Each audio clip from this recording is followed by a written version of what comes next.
1 ಚಮಚ ತಾಮ್ರದ ಸಲ್ಫೇಟ್ ಅನ್ನು ಹಾಕ್ತಾ ಇದ್ದೇನೆ. ಮಕ್ಕಳೇ, ನೀವು ಗಮನಿಸಬಹುದು ತಾಮ್ರದ ಸಲ್ಫೇಟ್ ಬಣ್ಣ ಯಾವುದಿದೆ? ಬ್ಲೂ. ನೋಡಿ, ಸೊ ಬ್ಲೂ ಕಲರ್ ತಾಮ್ರದ ಸಲ್ಫೇಟ್ ಇದೆ. ಇವಾಗ ಎ ಗುಂಪಿಗೆ ನಾವು 1 ಚಮಚ ತಾಮ್ರದ ಸಲ್ಫೇಟ್ ಇಷ್ಟಿದೆ. ಓಕೆ, ಎ ಗುಂಪಿಗೆ 1 ಚಮಚ ತಾಮ್ರದ ಸಲ್ಫೇಟ್ ಅನ್ನು ಹಾಕಿದ್ವಿ. ಇಲ್ಲಿ ಬಿ ಗುಂಪಿಗೆ ನಾವೇನ್ ಮಾಡ್ತೀವಿ? 2 ಚಮಚ ತಾಮ್ರದ ಸಲ್ಫೇಟ್ ಅನ್ನು ಹಾಕ್ತೀವಿ. ಇವಾಗ 1 ಚಮಚ ಆಯ್ತು.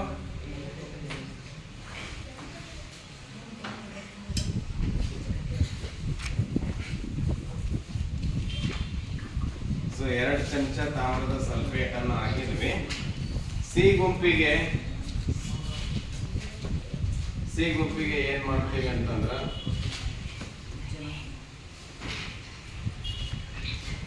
1 ಚಮಚ ತಾಮ್ರದ ಸಲ್ಫೇಟ್ ಹಾಕ್ತೀವಿ.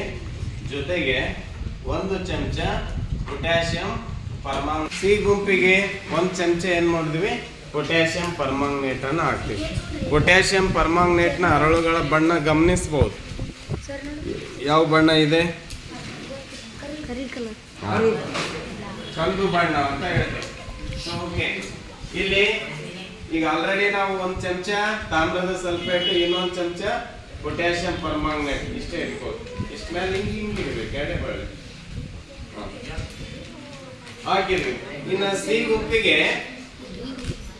ನೀರು ಹಾಕಿದ್ದೀವಿ. ಸೊ ನೀರಿನ ಜೊತೆಗೆ ಇಲ್ಲಿ ಅಡುಗೆ ಎಣ್ಣೆಯನ್ನ ಹಾಕ್ತೀವಿ. ಓಕೆ, ಅಡುಗೆ ಎಣ್ಣೆಯನ್ನ ಹೀಗೆ ಹಾಕಿದ್ವಿ. ಈಗ ನಾವು ಇವುಗಳನ್ನ ಸ್ವಲ್ಪ ಮಿಕ್ಸ್ ಮಾಡೋಣ, ಕಲಸೋಣ.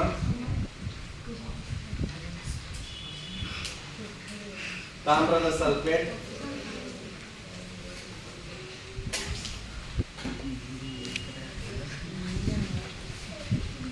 ಸೊ ಇಲ್ಲಿ ತಾಮ್ರದ ಸಲ್ಫೇಟ್ ಹಾಕಿದ್ದೇವೆ.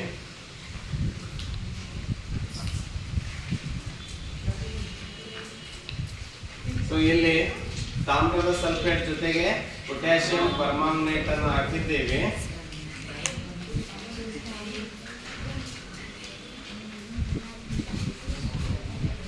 ಇಲ್ಲಿ ಏನ್ ಮಾಡಿದ್ದೀವಿ? ಅಡಿಗೆ ಎಣ್ಣೆ ಮತ್ತು ನೀರನ್ನು ಹಾಕಿ ಇದು ಕೂಡ ಕಲಿಸ್ತೀವಿ. ಹೌದಾ? ನಾವು ಮಿಶ್ರಣದ ವಿಧಗಳನ್ನ ನಾವು ನೋಡಾಕತ್ತೀವಿ. ಓಕೆ, ಎ ಮತ್ತು ಬಿ ಗುಂಪು ಏನ್ ಪಡೆದಾವಲ್ ಮಿಶ್ರಣ ನೀವು ನೋಡ್ಬೋದು. ಒಂದೇ ಬಣ್ಣ ಅದಲ್ಲಿ, ಹೌದಾ? ಒಂದೇ ಬಣ್ಣ ಯಾವ್ದಿದೆ? ನೀಲಿ ಬಣ್ಣ ಇದೆ. ಸೊ ಎ ಮತ್ತು ಬಿ ಗುಂಪುಗಳು ಪಡೆದಿರುವ ಮಿಶ್ರಣವನ್ನ ನಾವು ಸಮರೂಪ ಮಿಶ್ರಣ ಅಂತ ಕರಿತೀವಿ. ಆ ಸಮರೂಪ ಮಿಶ್ರಣಕ್ಕೆ ದ್ರಾವಣ ಅಂತ ಕರಿತೀವಿ. ಎ ಮತ್ತು ಬಿ ಗುಂಪುಗಳು ಪಡೆದವ, ಒಂದೇ ಬಣ್ಣ ಇದೆ, ಅದನ್ನು ನಾವು ಸಮರೂಪ ಮಿಶ್ರಣ ಅಂತ ಕರಿತೀವಿ. ಸಮರೂಪ ಮಿಶ್ರಣಕ್ಕೆ ದ್ರಾವಣ ಅಂತ ಕರಿತೀವಿ. ಸೊ ಇಲ್ಲಿ ನಾವು ಸಿ ಗುಂಪನ್ನ ನಾವು ನೋಡ್ರಿ.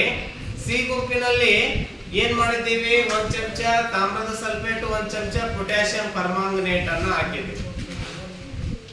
ಸಿ ಗುಂಪು ಏನದಲ್ಲ, ಇದು 2 ದ್ರಾವ್ಯಗಳನ್ನ ಬಳಸಿದೀವಿ. ಒಂದೇ ದ್ರಾವಕ ನೀರು, ಅದಕ್ಕೆ ಇಲ್ಲಿ ಇದು ಅಸಮರೂಪ ಮಿಶ್ರಣ ಆಗ್ತದೆ. ಯಾಕಂದ್ರೆ ತಾಮ್ರದ ಸಲ್ಫೇಟ್ ಇದೆ, ಜೊತೆಗೆ ಪೊಟ್ಯಾಷಿಯಂ ಪರ್ಮಾಂಗನೇಟ್ ಇದೆ. ಸೊ ಇಲ್ಲಿ ಇದು ಕೂಡ ನಾವು ಏನ್ ಮಾಡಿದ್ದೀವಿ? ನೀರು ಮತ್ತು ಎಣ್ಣೆಯನ್ನ ಬಳಸಿದ್ದೀವಿ. ಸೊ ನೀರು ತಳಭಾಗದಲ್ಲಿ ಇದ್ರೆ ಎಣ್ಣೆ ಮೇಲ್ಭಾಗದಲ್ಲಿ ಇದೆ. ನೀವು ಗಮನಿಸಬಹುದು, ನೀರು ಮತ್ತು ಎಣ್ಣೆಯ ಪದರ ಏನಾಗಿದೆ? ಬೇರೆ ಬೇರೆ ಆಗಿದೆ. ಸೊ ಇದು ಅಸಮರೂಪ ಮಿಶ್ರಣಕ್ಕೆ ಉದಾಹರಣೆ ಆಗ್ತದೆ.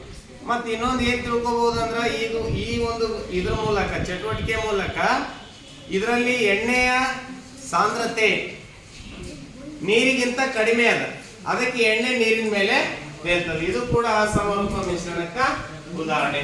ಸೊ ಇದರ ಆಧಾರದ ಮೇಲೆ ನಾವು ಮಿಶ್ರಣದ ವಿವಿಧ ಬಗೆಗಳನ್ನ ನಾವು ಗುರುತಿಸ್ತೀವಿ.